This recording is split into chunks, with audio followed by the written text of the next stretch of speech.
നമുക്ക് ആദർശിന്റെയും നയനയുടെയും നാളത്തെ നല്ലൊരു കഥ ആയിട്ടാലോ? വീഡിയോ ഇഷ്ടപ്പെടുവാണെങ്കിൽ ഒന്ന് ലൈക്ക് ചെയ്ത് ഹൈപ്പ് ചെയ്യാൻ മറക്കരുതേ. അതോടൊപ്പം തന്നെ ആദ്യമായി കാണുന്നവരാണെങ്കിൽ സബ്സ്ക്രൈബ് ചെയ്യാനും മറക്കരുത് കേട്ടോ. അങ്ങനെ ഒടുവില് വല്ലാത്ത ധർമ്മ സങ്കടത്തിലാണ് അനി വീട്ടിലേക്ക് പോകുന്നത്. എനിക്ക് നല്ല ടെൻഷൻ ഉണ്ടായിരുന്നു. നാളെ ഡിവോഴ്സ് നടക്കുമോ അതിനെക്കുറിച്ചൊന്നും അറിയത്തില്ല. ഒരു പക്ഷേ ഡിവോഴ്സ് കിട്ടിയില്ലെങ്കിൽ എന്ത് ചെയ്യണമെന്ന് പോലും അറിയില്ല. അനാമിക ഇതിങ്ങനെ നീട്ടിക്കൊണ്ട് പോയിട്ടുണ്ടെങ്കിൽ തന്റെ ജീവിതം തകർന്നു. തനിക്ക് നന്ദുവായിട്ട് ഒന്നിക്കാനായിട്ട് സാധിക്കില്ല. ഇതിന്റെ ഇടയ്ക്ക് നവീനയുടെ ഒരു പ്രതിസന്ധിയായിട്ട് കയറിയിരിക്കുക. ഒരു പക്ഷെ നന്ദുവിന്റെ വീട്ടുകാർ സമ്മതിച്ചിട്ടുണ്ടെങ്കിൽ നന്ദുവിനൊന്നും ചെയ്യാൻ പറ്റില്ല എന്നൊരു ചിന്ത അതും അനിയുടെ മനസ്സിലുണ്ട്. നവീൻ മനഃപൂർവ്വം ഡിവോഴ്സ് ഉഴപ്പിക്കളയോ എന്നൊരു ഭയമായിരുന്നു അനിയെ വേട്ടയാടിക്കൊണ്ടിരുന്നത്.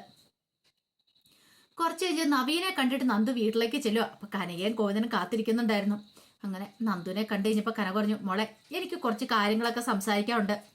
എന്താമ്മേ, അമ്മയ്ക്ക് എന്താ എന്നോട് പറയാനുള്ളേ? അതെ, ഞാൻ ജോത്സ്യരെ കാണാൻ പോയിട്ടുണ്ടായിരുന്നു. നിങ്ങളുടെ ജാതകങ്ങൾ തമ്മിൽ നോക്കി. നവീൻ മോനെ നന്ദൂട്ടിന്റെ ജാതകങ്ങൾ തമ്മിൽ നല്ല പൊരുത്തമുണ്ട്.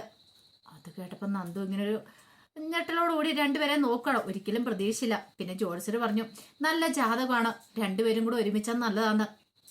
അല്ല, ഇത്രയൊക്കെ ഞങ്ങൾ പറഞ്ഞിട്ട് നീ എന്താ മിണ്ടാതിരിക്കണേ? നന്ദു പറഞ്ഞു, ഞാൻ ആദ്യമേ പറഞ്ഞില്ലേ എനിക്കിപ്പോ ഒരു വിവാഹം വേണ്ടെന്ന്. ഇതേ നന്ദൂട്ടാ, നീ അതൊന്നും പറഞ്ഞിട്ട് കാര്യമൊന്നുമില്ല. ഈ ബന്ധത്തിന് സമ്മതിക്കാതിരിക്കാൻ പറ്റില്ല. നവീൻ എന്താ ഒരു കുഴപ്പമിരിക്കുന്നേ? നിന്റെ ഫ്രണ്ടല്ലേ, അതിനേക്കാൾ ഉപരി അവന്റെ കുടുംബവും നല്ലത്, അവന്റെ സ്വഭാവം നല്ലത്, പേര് കെട്ടൊരു വക്കീലുമാണ്. നിന്റെ പ്രൊഫഷനുമായിട്ട് ചേരുന്നൊരു ജോലി തന്നെയാണ് അവൻ്റെതും. അതുകൊണ്ട് ആ കാര്യത്തിൽ നിനക്കൊരു ഭയമൊന്നും വേണ്ട. എൻ്റെ അമ്മേ, അതിന് നവീന എൻ്റെ അമ്മയൊക്കെ ഈ ബന്ധത്തിന് സമ്മതിക്കുമെന്ന് തോന്നുന്നുണ്ടോ? ഒരിക്കലും ഇല്ല എന്ന് പറഞ്ഞു. എന്ന് നിന്നോട് ആരാ പറഞ്ഞത്?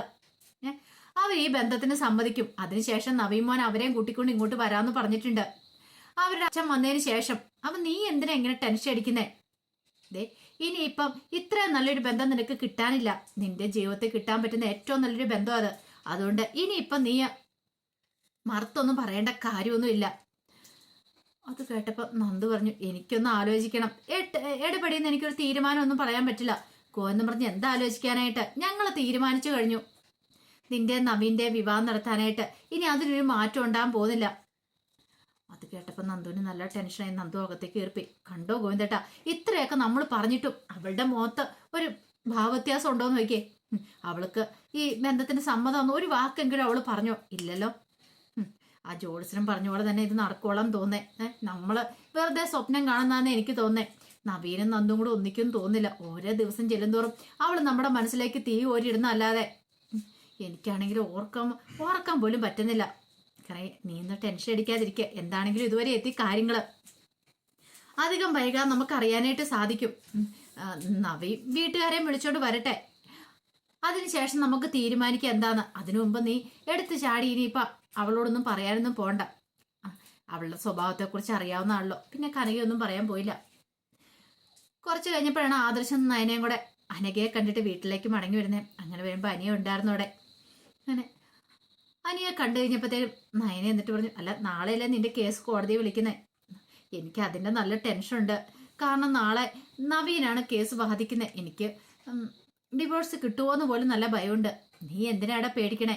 നവീൻ പല കേസുകളും ഈ കുടുംബത്തെ രക്ഷിച്ചിട്ടുള്ളതല്ലേ. അപ്പൊ പിന്നെ നീ ഭയക്കേണ്ട കാര്യമുണ്ടോ? അതൊന്നും അല്ല ആദർശേട്ടാ, അതുപോലെ ഒന്നും അല്ല. നാളെ എങ്ങാനും ഡിവോഴ്സ് കിട്ടിയില്ലെങ്കിൽ എനിക്കറിയില്ല ഇനി എന്ത് ചെയ്യണമെന്ന്. അപ്പോഴേക്കും നയന പറഞ്ഞു, നീ വിഷമിക്കണ്ട നീ സമാധാനമായിട്ടിരിക്കുക. നിങ്ങൾക്കത് പറയാം. എൻ്റെ മനസ്സിലെ വേദന എനിക്കേ അറിയുള്ളൂ. ഒന്നാമത്തെ കാര്യം നന്ദുവിൻ്റെ കേസ് ഞാൻ എല്ലാവരോടും പറഞ്ഞ കാര്യമല്ലേ. എൻ്റെ മനസ്സിൽ ഒരു പെണ്ണുണ്ടെങ്കിൽ ഞാൻ നന്ദുവാന്ന്. ഇങ്ങനെ പോയിട്ടുണ്ടെങ്കിൽ എനിക്ക് നന്ദുവിനെ നഷ്ടപ്പെടുമെന്ന് തോന്നേ.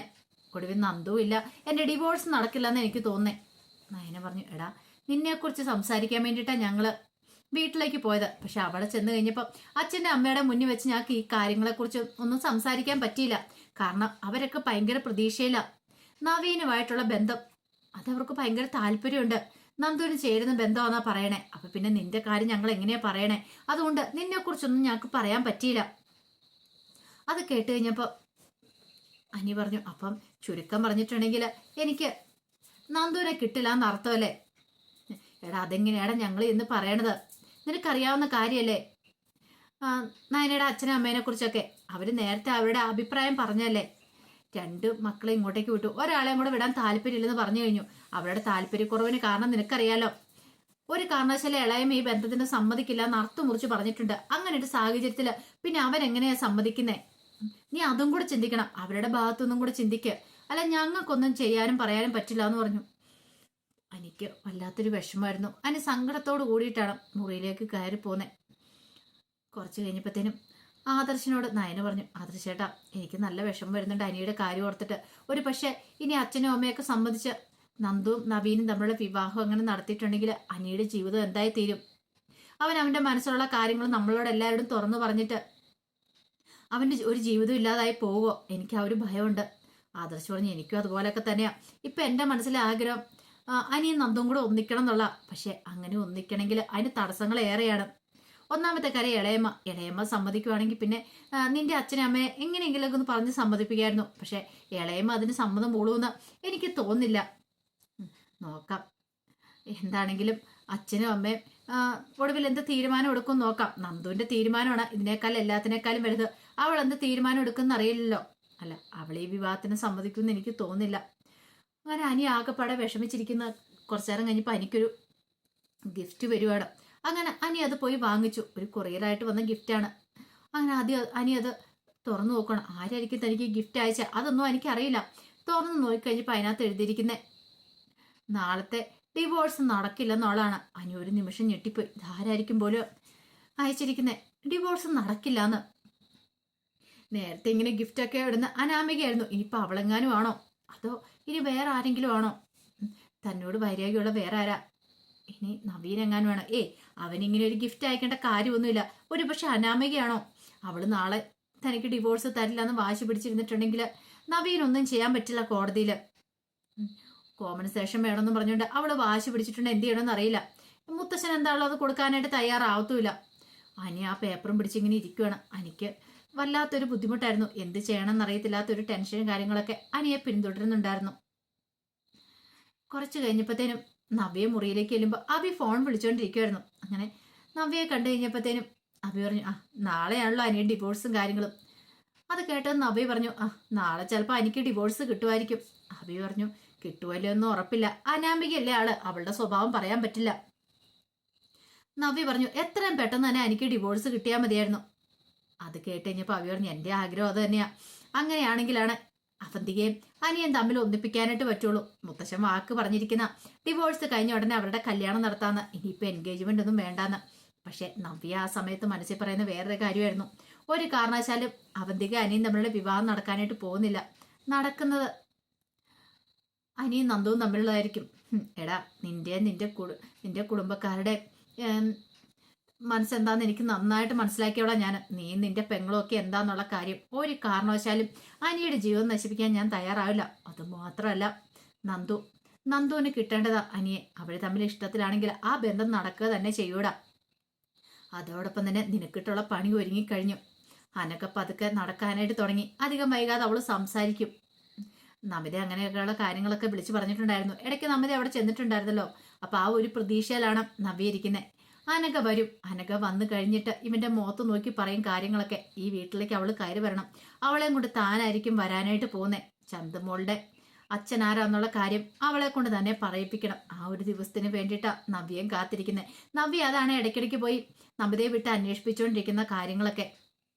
ഇതേ സമയത്ത് നവ്യയുടെ ഫോണിലേക്ക് നമിതയുടെ കോള് വരുവാണ്. പെട്ടെന്ന് നവ്യ ഫോൺ എടുത്തുകൊണ്ട് പുറത്തേക്ക് അങ്ങോട്ട് പോയി. അങ്ങനെ നമിതയുമായിട്ട് സംസാരിക്കുകയാണ്. ഹോസ്പിറ്റൽ കേസും കാര്യങ്ങളൊക്കെ സംസാരിച്ച് കോള് കട്ട് ചെയ്തു.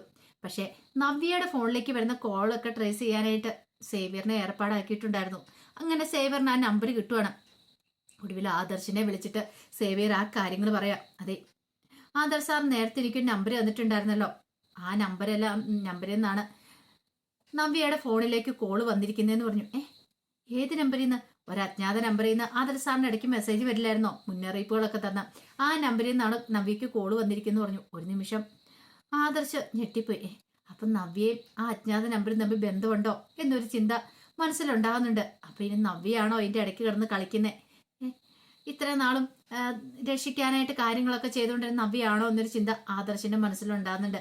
അതിന്റെ കഥകളൊക്കെ നമ്മൾ കാണാൻ പോകുന്നത്. ആ വിശേഷങ്ങൾക്കായി നമുക്ക് എല്ലാവർക്കും കാത്തിരിക്കാട്ടോ. ഒരിക്കൽ കൂടി എല്ലാവർക്കും ശുഭരാത്രി നേർന്നുകൊണ്ട് നിർത്തുന്നു.